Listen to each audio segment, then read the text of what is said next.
I'll take that. Yeah, I will take that suggestion, that plea, and call the meeting to order, the Plan Commission to order at 6:32 p.m. There is a quorum present. Trustee Bockhorst is excused. Do you want to go ahead and just call the roll so we've got that on? Sure. President McKeag? Here. Trustee Bockhorst? Excused. Eric Kudo? I'm here. Barbara Kiley Miller? Here. Therese Klein? Here. Josh Pollock? Here. Dan Wickland? Here. Thank you.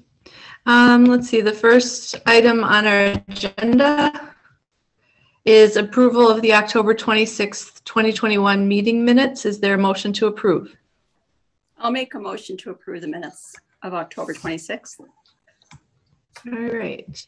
Is there a second? A second. Oh, okay. Motion by Commissioner Kiley Miller, seconded by Commissioner Pollock. Any discussion? Hearing none. All those in favor, show of hands or voice. Aye. Aye. Any opposed?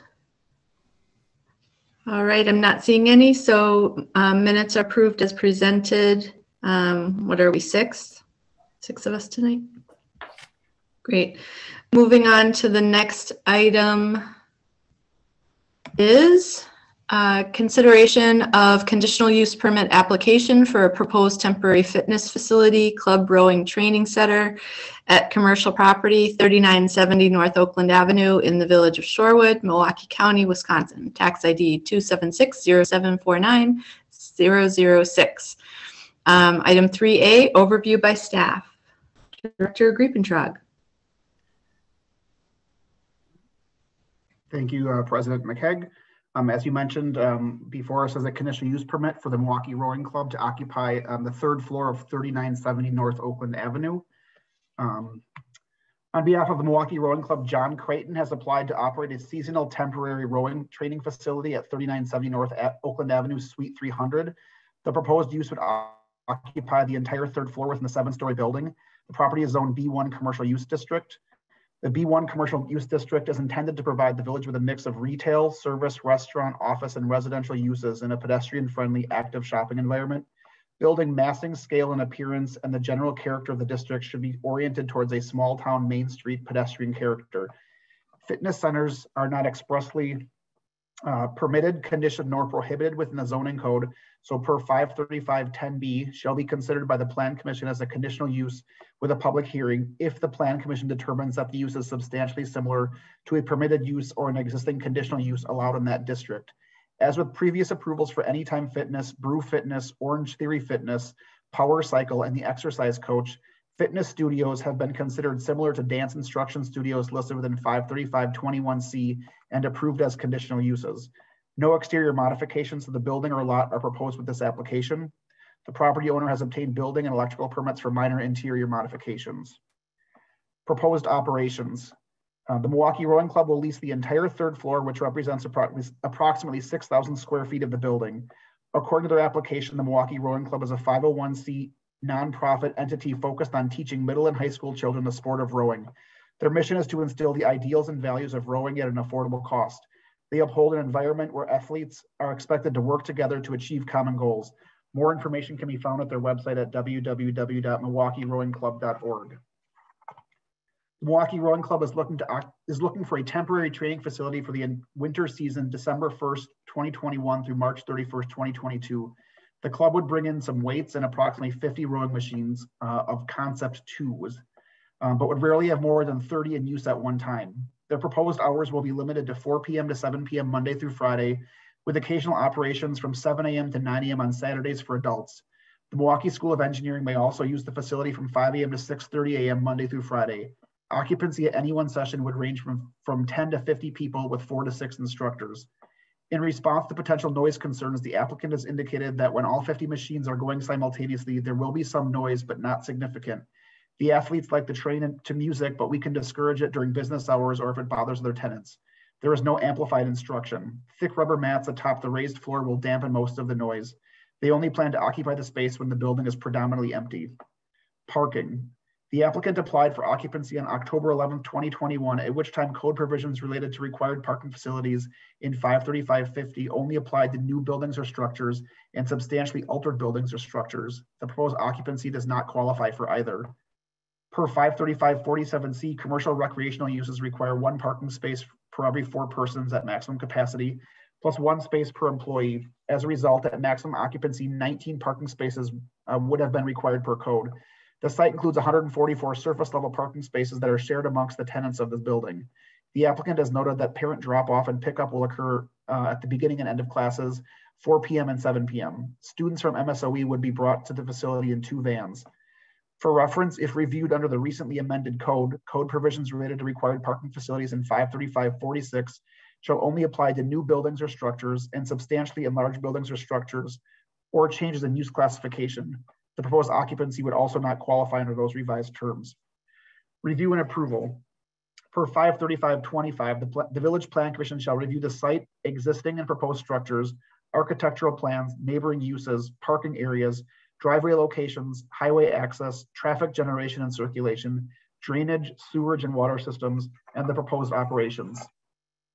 Conditions such as landscaping, architectural design, type of construction, construction commencement and completion dates, sureties, lighting, fencing, planting screens, operational controls, hours of operation, improved traffic circulation, deed restrictions, highway access restrictions, increased yards or parking requirements may be required by the Village Plan Commission upon its findings that these are necessary to fulfill the purpose and intent of this chapter. Furthermore, per 53525C, no conditional use permit shall be authorized by the Plan Commission unless such commission find that the 7 conditions on your screen here have been met. Staff comments. Based on review of the application and existing site conditions, staff has no objections to proposed operations. And I believe that's it, yes.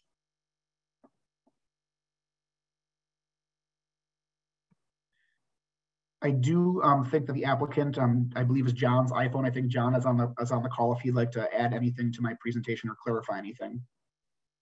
No, yes, this is John Creighton on behalf of the Milwaukee Rowing Club. Bart, thank you very much. Yeah, essentially, we are looking for, as you know, a temporary space for our athletes, as you said, just for the months of December through March, in very limited hours, early in the morning, and again in the afternoon, early evening. Most of our athletes are middle school to high school children from all around the North Shore, as possibly as far away as Waukesha. So thank you for this consideration.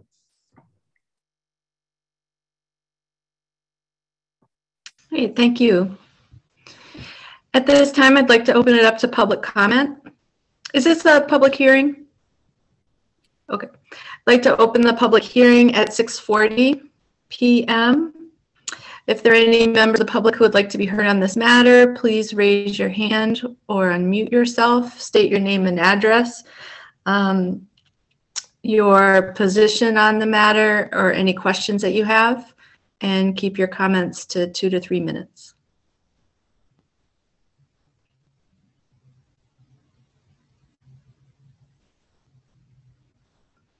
I am not seeing any movement here, and most of the people on the call are directly related to the meeting.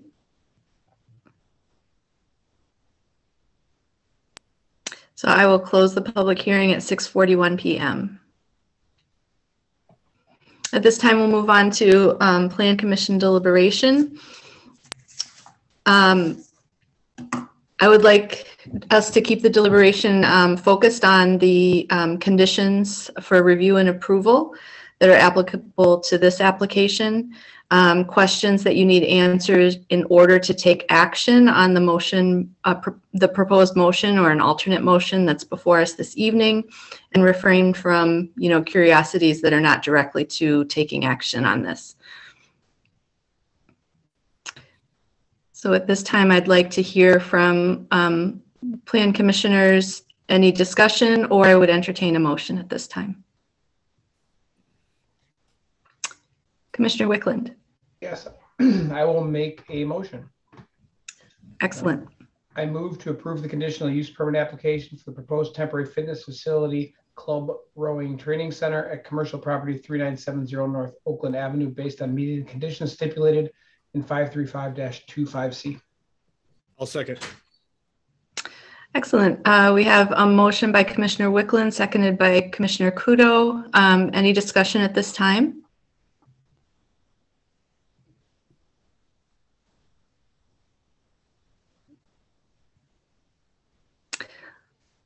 All right, hearing none.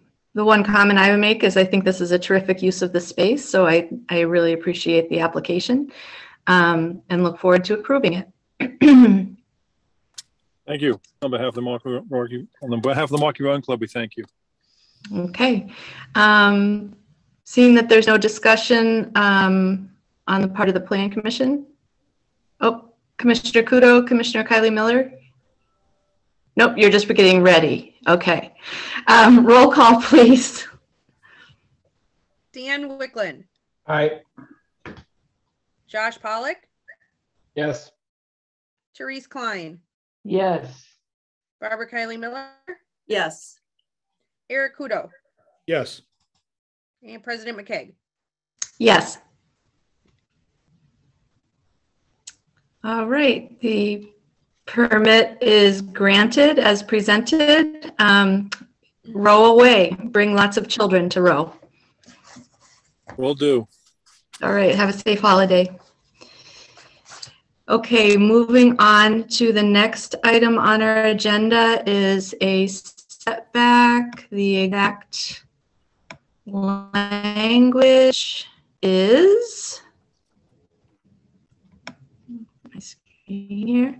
Consider an application for a zoning review to confirm the side setback at 4414 North Oakland Avenue as required per 535-218-6C2.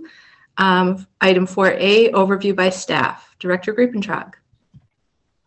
Thank you, President McKeag. While I get the presentation just loaded up, I just want to remind everyone, I did send out a clarification or an edit to the staff report that was issued earlier this morning.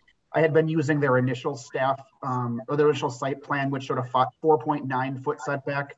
The revised plan that they submitted way back in June was 5 feet, and I apologize, I used the wrong one. So I did update the staff report online, and I will read the amended version into the record here as well. So just for that clarification.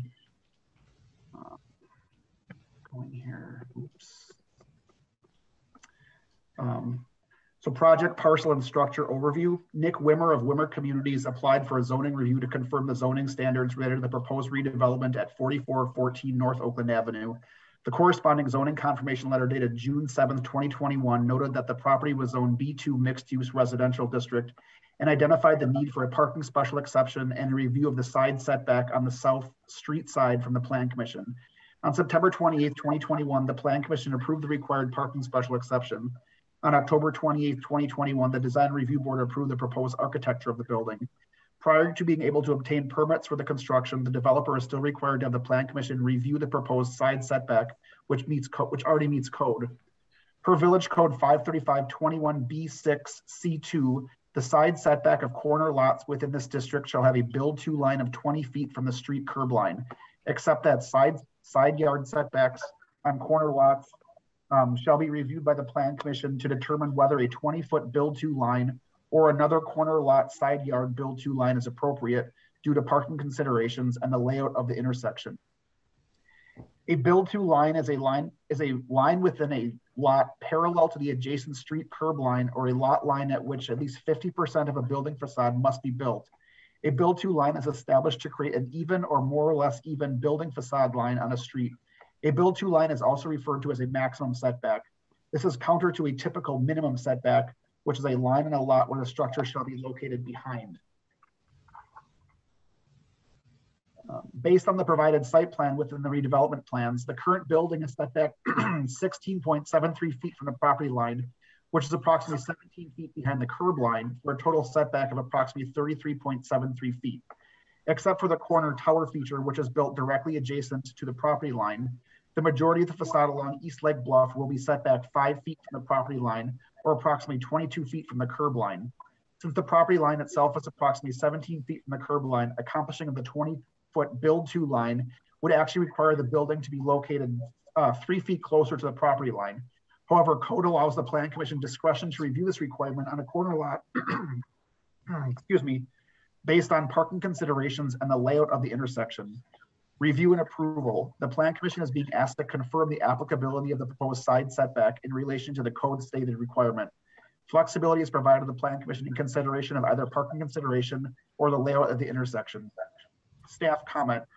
Based on review of the application, staff has no objections to the proposed structure location and notes that the new building will be constructed closer to the property line than the current building and thus closer to the desired build-to line as detailed in the code. The location of adjacent residentially zoned property to the intersection could justify the setback. The applicant could actually build closer to the lot line as is proposed for the tower feature at the southwest corner of the lot.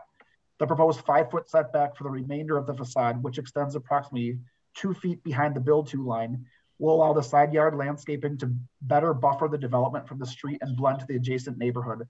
The alley and existing surface parking lot further help to blend the land uses and the neighborhood becomes low density residential. On a general note, staff does not like how the current code details a build-to line that is established in the curb line rather than the property line, and hopes that the upcoming development of a hybrid form-based code will provide greater clarity to build-to and setback requirements within the business district. I also did, since the staff report was published, in making the presentation, I did research other corners that have been redeveloped in the last 10 to 15 years. And all of them have been developed by a plan or approved by a planned development district. And so the Plan Commission has only been, in my experience, asked to review this once, and that was for the Shorewood Animal Hospital at the corner of Capitol and Stowell.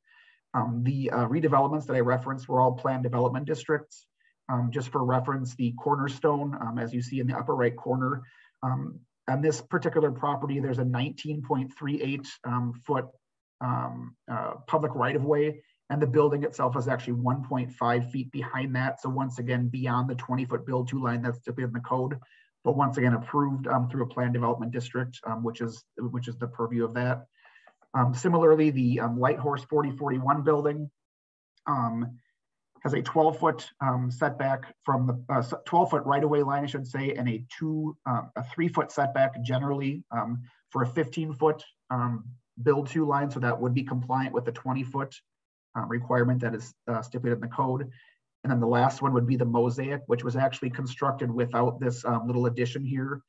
So initially it was built 12.09 feet behind the property line, which was generally 7.43 feet. So that was once again 19 feet compliant with the code. And then it was actually brought closer forward with the addition of the atrium space, which bumped out the building, I believe, 11 feet, 8.5 inches. And so those are the three most relevant examples of redevelopments on corners and perpendicular streets.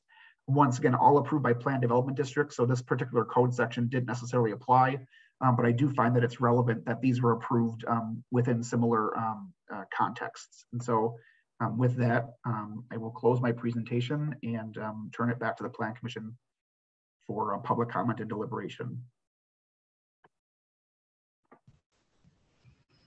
Thank you. I see that Mr. Wimmer is on the meeting. Is there anything you want to add to that presentation?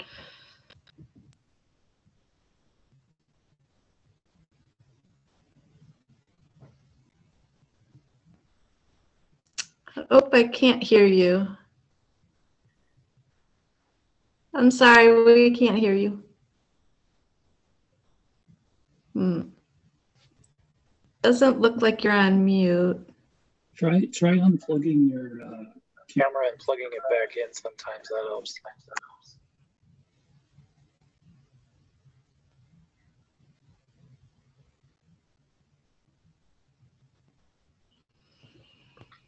Nathan's going to be asking for compensation as tech support. Can you hear me now? Yes. Wonderful. Thanks for that introduction, Bart, and description. I wouldn't have anything further to add, but I'm happy to take any questions if there are. Okay, great. We'll keep that in mind. At this time, I'd like to open it up for public comment at 6:52. Is there anyone on the meeting, member of the public, who would like to be heard on this matter?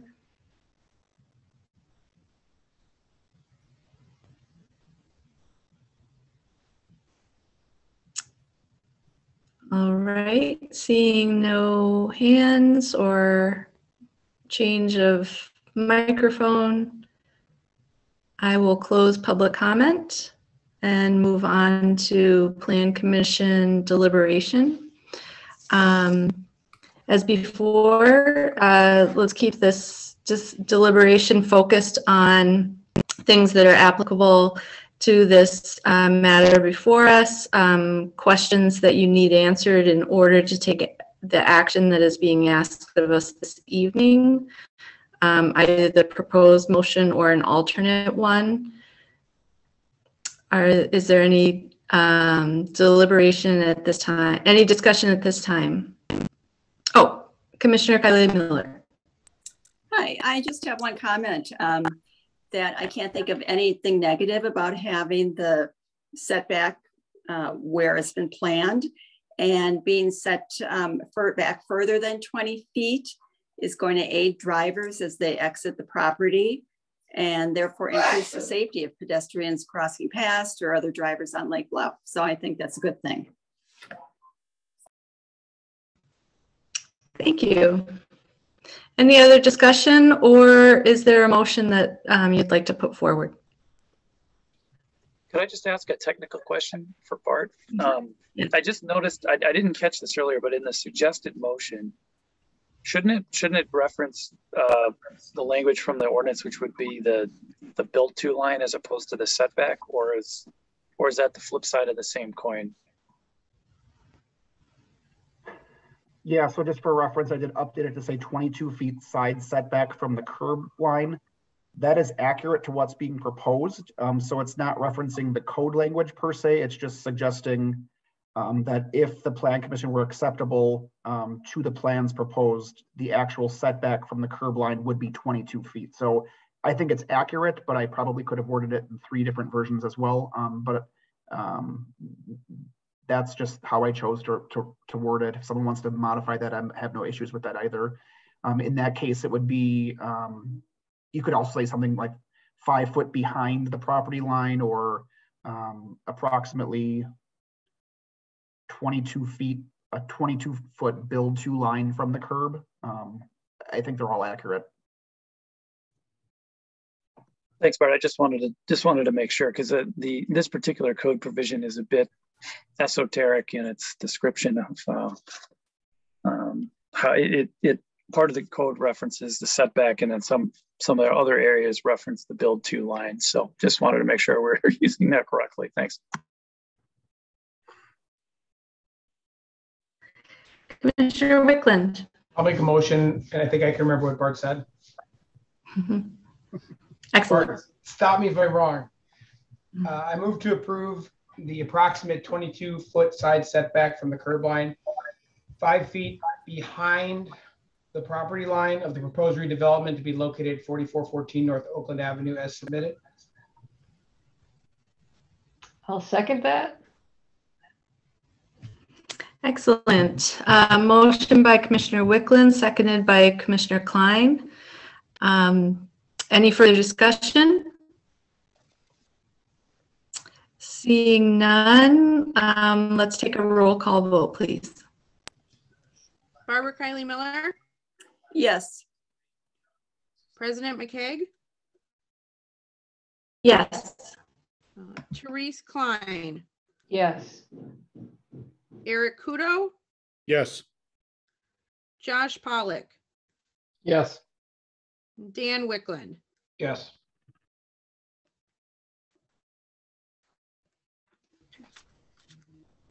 Okay, motion carries 6-0, correct? Yep. Okay, great. Thank you. Have a nice Thanksgiving. Yeah, enjoy your holiday. Great, moving on to the last item on our agenda, or second to last, is a recommendation of consultant selection for hybrid form-based code zoning update. 5A overview from Director Griepentrag. So I'd like to be a little more informal with this one since it's not really action-based in an application, so I won't read the memo into the record. I hope that's acceptable. I hope you'll have a chance to read it.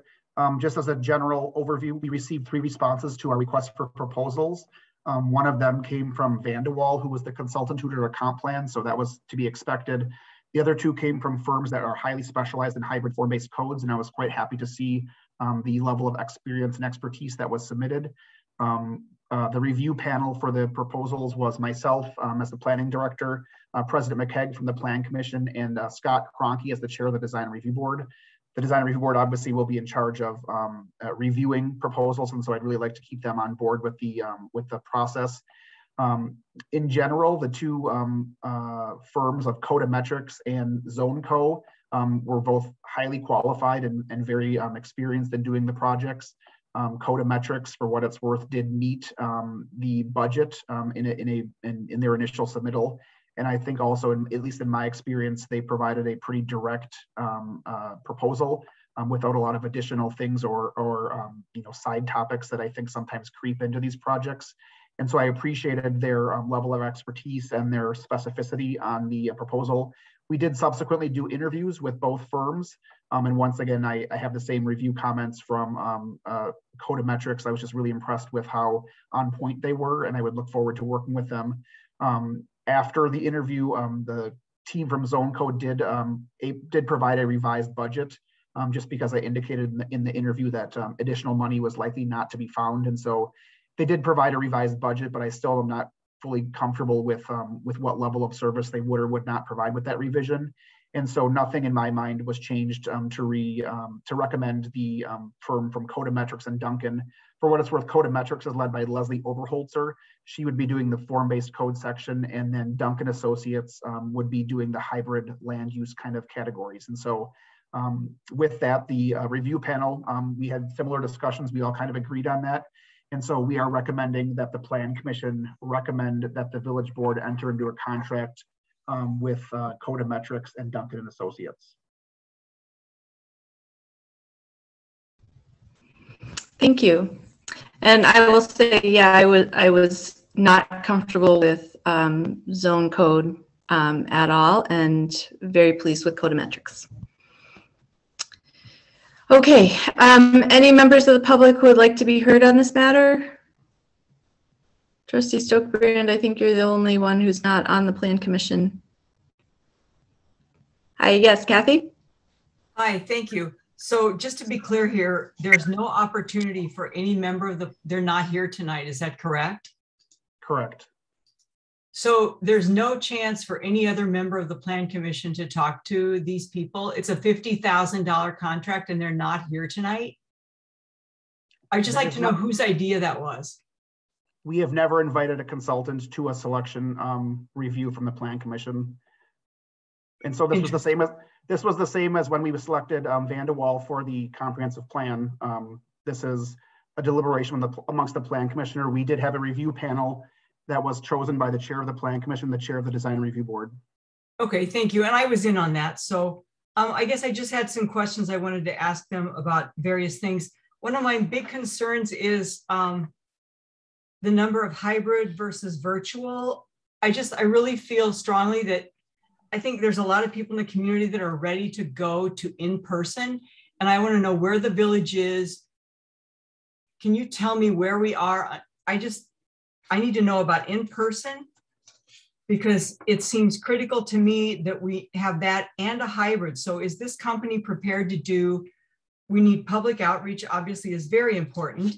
And so can they guarantee that everything they do will be, with the village leading? Can we be in person, and can we offer hybrid for people who are not comfortable for this public input? I would be happy to follow up with Leslie on that prior to the village board. So once again, the village board will be considering this formally at the December 5th meeting. So I'd be happy to relay that question to Leslie and see if she can get an answer. I know that they are comfortable traveling to Shorewood. They're in Evanston, which is not far away. They've worked in Wauwatosa before, and they've worked in Alloway, which is a suburb of Green Bay. So I know they're comfortable and fine coming. to in-person, but I will clarify their ability to perform whatever level of in-person they are able to propose with this, and get that answer to you prior to the December 5th consideration. Great, and obviously we need to know if we need to pay for hotel rooms while they're coming up, or if that's included in their bid price. I guess I was going to ask things about historic preservation, transportation. They seem to be very focused on large cities, and we are a small streetcar suburb. And so I have concerns about their ability to pivot to our size and our situation. Yeah, I actually had a different take on that. They definitely, when we asked them for a comparable, they provide us with the LOA description out of Green Bay, which is small. And they've also worked in Wauwatosa, which is a very similar context. And so the full list of the communities that they've worked in, I believe, is included on whatever page in the packet. So page 42, they may, tout larger cities, but they definitely work in smaller places. I can say that Leslie is familiar with Shorewood. She's visited Milwaukee and Shorewood several times, and she was very excited. She knows the scale of the commercial district. And so if you want me to follow up with any more specific questions on that, but they definitely did provide comfort level in working in a smaller geographic scope. Yeah, Aloes apparently is about the same population, but 5 square miles. So they're considerably larger demographically. And it's a suburb too, but anyway, I guess those were things I was going to ask tonight, but okay, thank you, Bart. I appreciate it.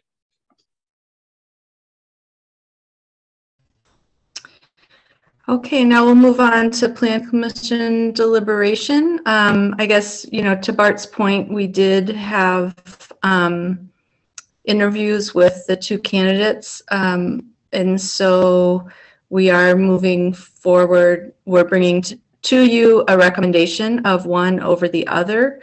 And so we can have discussion, but we can't redo the interviews. So Commissioner Kylie Miller. Thank you, President McKay. Echoing some of what Trustee Stokebrand said, my main concern when reading over the materials was having the public input be only virtual. Looking back at the last 7 years or so, I think the highest public input or participation I can recall were probably for Wilson Drive, with the whole task force, that whole year-long effort. And then also the parking and transportation study. I went to evening sessions and there were quite a number of people there. So I do think that, for being able to spend time, say, looking at whatever diagrams or maps or examples that they provide and photos, and being able to ask questions of the consultants. The parking and transportation study had both day and evening sessions that could accommodate people, whether they had children or, elderly who may not want to go out at night or have, be that comfortable with technology. So I just want us to do what would make it most convenient for all residents, because I do think some of us last year when we were working on the comp plan were a little disappointed, no matter how much we publicized it, in just having the virtual meetings. Understandably so, that was the height of COVID. But as Trustee Stokebrand said, now, a lot of us are out and about. And I think whether we're wearing masks or requiring some social distancing, working towards at least one public input session would be pretty critical, especially when we get to the point where we have something for the residents to look at. My only other comment or question maybe for Bart is looking at task 1, their initial review, analysis, and project introduction. One of the things they're going to review are recent approved and denied development plans and proposals. And again, I admit I was not really focused on village activities prior to 7 years ago, which was the Metro Market Mosaic project. So I'm just wondering, will the consultants just kind of get a list of, okay, this building was approved, this was approved, or are they going to have access to all public input? Because there have been several projects that were approved despite a large percentage of public opposition. And so again, public input, that goes back to that importance of public input. You know, what do most residents want to have the village look like for the next several decades? There's going to be different opinions. So I think it's important that we not limit the stakeholder groups or the opportunities for people to participate. When we did our first online meeting last summer for the comp plan, not a large group, but most people seemed to, what they liked the best was that 2-story Sherwin-Williams building on Edgewood and Oakland. And they wanted to have, you know, brick and stone materials. So that's not always reflected in, you know, our built environment. So I guess was just curious, Bart, as to like what's the extent of information that they're going to get from the village staff, you know, as they do their tour of Oakland and Shorewood, and they take a look at what we've already got built here or planning to be built. Thank you. Yeah, I can say specifically, I have not thought of that, but I have no problem sharing with them meeting minutes from either design review board or plan commission minutes from any of those approvals. They definitely do want to understand where we're coming from on those discussion points and identify, you know, common ground of those and areas that were a little more contentious, because they do want to weed kind of those things out to make sure that they're developing a code that we're happy with. And so I haven't thought in specificity, but I will definitely, if we do choose to work with this group, you know, work with Leslie on giving her as much as she can possibly, you know, review and incorporate. But once again, the plan commission will be involved with these steps, and you're more than welcome to also share those comments if you have additional things that perhaps aren't reflected in the minutes or elsewhere. I did also want to step back just on the prior comment. I had a chance to open the packet here. On page 3 of their proposal, which is page 39 of the packet, under 2.2 public workshops, they did italicize this. So I think that they're really important and engaged on this. Ideally, at least one of the sessions would be in person, providing opportunities for both online engagement and in-person discussions. And so I do think this consultant group is committed to doing that. Once again, I know they said they would come to Shorewood for those things. So just wanted to point that out, that they do reference a desire for in-person. And so we can work with them on identifying that. It says we will coordinate with staff to identify the best scenario for the village, the area, and the stakeholders. So once again, I look forward to your input on how we can best do that, but they definitely would do in person. And I am happy to give them all the background information that they need or request. Thanks so much. Yeah, I know everybody's busy these days, whether it's with their children or their jobs or, you know, whatever. So you kind of got to beat residents over the head with as many media you know, outlets as you can, whether it's Shorewood Today or every week in the manager's memo or on the website, or, you know, Shorewood Today, as I said. So, you know, whatever we can do there. Since the consultants are not here tonight, will they be at the village board meeting? Did you say in early December? Or could you, you know, it's pretty easy to zoom in. So I was gonna say that was not my intention, but I'd be happy to ask if they're available. I did not require that when they bid on it. So if they're not available December 5th, for whatever reason, I can't promise it, but I'd be happy to ask them to attend if they're available. Yeah, I'm sure there's going to be a number of trustees that have questions, so that probably would be good. Thanks, Bart.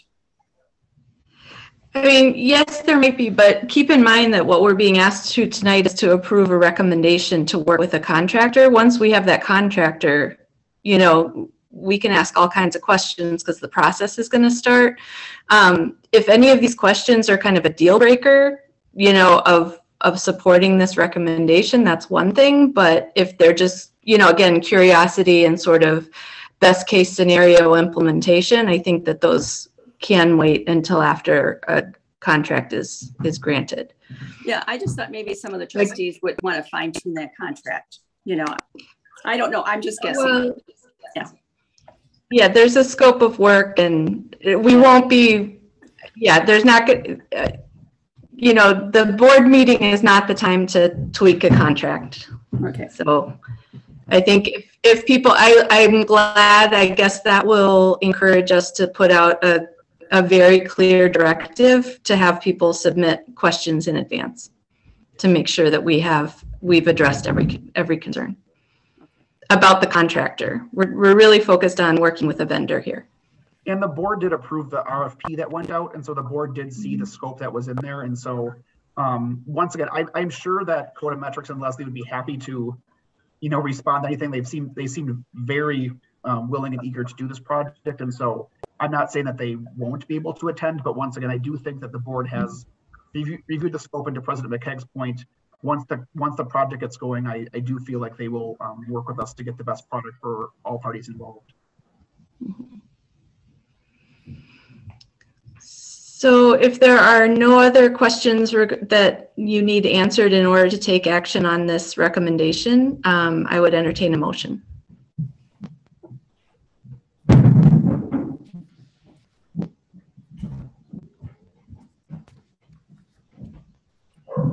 Bart, one quick thing. I understand that it's two separate companies. So do they work as a team? I guess for us, and as have they worked as a team in the past, is that they each have their kind of niche of expertise? Correct. Yep, they work together all the time. And once again, the niche of expertise is that Codometrics, Leslie would be the form-based code contact, and then Kirk, and blanking on his last name, from Duncan and Associates, is the more land use process review kind of person. They work together all the time, and so they were very synergistic in the interview. I really appreciated how comfortable they were with each other. Okay, that's good to know. Thank you. Okay. Commissioner Klein? I can start a motion. Excellent. I move to recommend that the village board enter into a contract with Codometrics and Duke & Associates for consulting services related to a hybrid form-based code update of the village commercial and mixed-use zoning districts. I'll second it. Okay, motion by Commissioner Klein, seconded by Commissioner Pollack. Any further discussion? So I will just say a vote yes is supporting this, moving forward, recommending to enter into a contract with Codometrics, and a vote no is to not enter into contract. And if for some reason this fails, then somebody can make an alternate motion. So let's do a roll call. Eric Kudo, No. Dan Wickland, I'm going to abstain. Therese Klein, Yes. Josh Pollack, Yes. President McKegg, Yes. Barbara Kylie Miller. I'm going to vote yes, because I like the company. However, I do want to ensure, Bart, that we're going to, again, have some opportunity for in-person public input, which is not what the proposal says. But if we can work to make that happen, I will vote yes.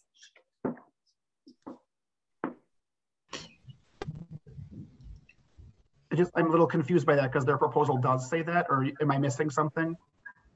So on public workshops 2.2 on page 3 of their proposal, that's what I read. It said, ideally, at least one of the sessions would be in person. So they're committed to doing that as long as, COVID and other things don't happen. So I'm fine if you think there needs to be more specificity to that, but I just want to point out that my understanding is by them saying ideally at least one would be in person, that's them committing to doing that, unless some reason they can't. And I would assume that would be COVID or some other related matter. And so I don't have to search for it. So that in-person session, is that the one where, say, all residents would be welcome, or just small stakeholder groups? No, it's a public input session, the public workshop, the very first one, 2.2, the public design process. Okay. So is that a yes for you, Barbara? Yeah, yes. Okay. So where does that land us? 4 to 1 to 1. So pass. Okay, thank you. All right, there is item 6, future agenda items.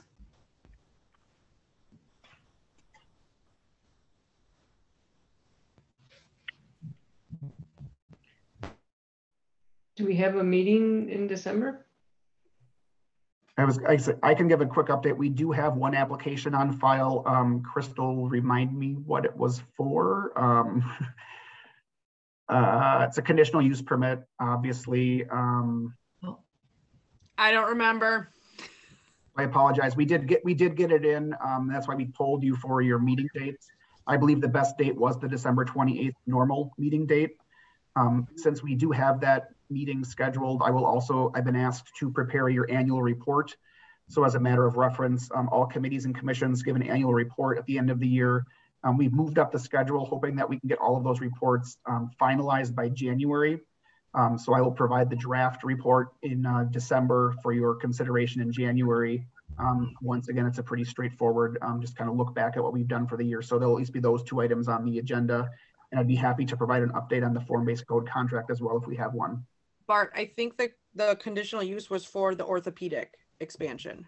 Was that what it was for? Oh, yes. So, yep. So the Orthopedic Hospital Wisconsin Clinic at 3970 North Oakland, once again, the same building that we had tonight.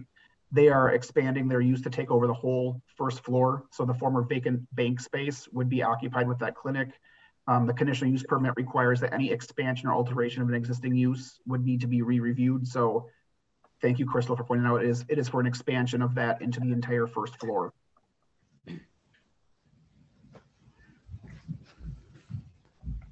Okay, thank you.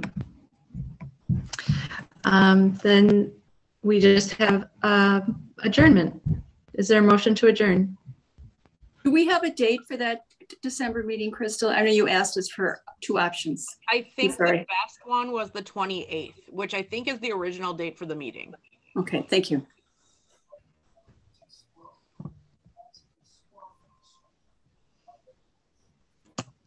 All right, if there are no other future items for consideration, then we can move on to adjournment. Is there a motion to adjourn? I'll make a motion to adjourn. All right, I will second. Motion to adjourn by Commissioner Wickland, seconded by President McCaig. All those in favor? Aye. Aye. Anyone against? All right, we are adjourned as of 7:19. Have a safe holiday, everyone. Thank you. You too. Thanks, everyone. Happy Thanksgiving. Thank you. Happy Thanksgiving. Bye.